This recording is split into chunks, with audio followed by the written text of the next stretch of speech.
Good morning. Welcome to First Pages. I hope everyone's doing well. Before I begin, I wanted to show you, I've got some visitors here in my office today. I'll hang over. My cats pick on my dogs so bad, so they like to escape to my office whenever they have a chance. And if you hear any snoring, it's my basset hound. He likes to make a racket. So the story I've chosen to read today, or the few pages, is Mamie Garrison, A Tale of Slavery, Abolition, History, and Romance by Teresa McRae.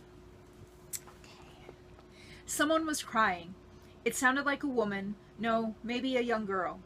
Jumping out of bed, I ran from room to room and threw open the doors and closets. I screamed, "Where are you? I can't find you." The crying grew louder until it reached a deafening level. I was covered in sweat and choking back a scream. When I started for the stairs, it stopped, but there was still the faint sound of crying as it was leaving my consciousness. I closed the doors and closets and went to the kitchen, got a glass of water, and got back into bed, listening for any more crying. My grandmother had always said, "This house holds all of the voices of my ancestors." I never understood her words until now. Eventually, I must have fallen asleep again. When I next woke, it was morning. I had slept much longer than usual and had forgotten in my exhaustion to set an alarm or close the curtains. Did I lock the door? The sun coming through the windows nearly blinded me. I got up and checked that yes, the door was locked. I also happened to notice the clock. It was 9 a.m. "Oh crap," I uttered out loud and rushed to my suitcase, grabbed some jeans and a t-shirt, washed up in the bathroom, and made fresh coffee.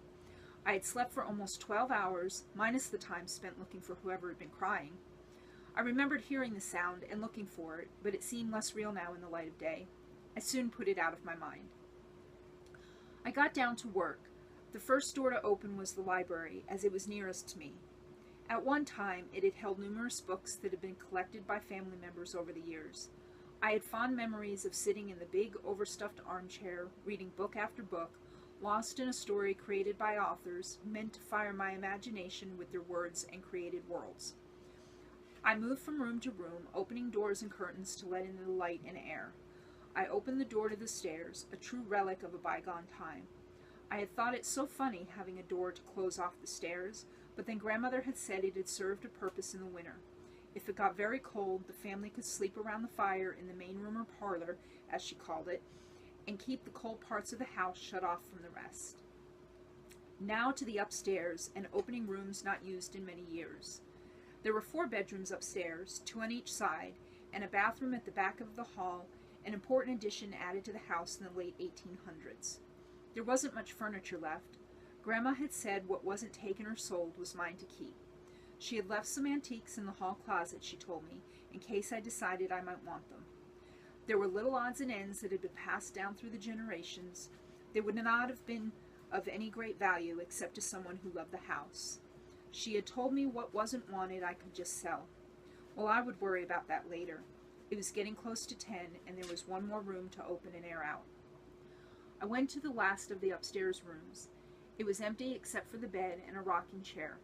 I remembered that chair. Grandmother had said it had been used by generations of mothers in the family to nurse their children.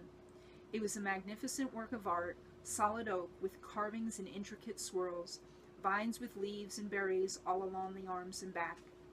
It was hidden behind the closet door, which seemed rather strange, but then maybe someone had moved it there when taking out the other furniture.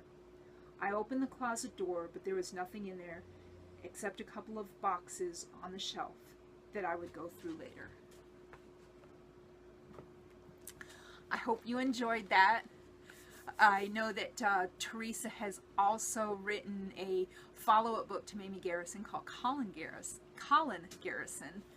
So if you read Mamie and like it, you can go ahead and buy Colin.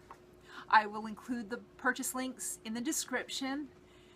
And that's about all for today. I hope the snoring wasn't too loud. And have a great day. Thanks for joining me. If you like First Reads, please be sure to subscribe to be notified of new videos. And happy reading!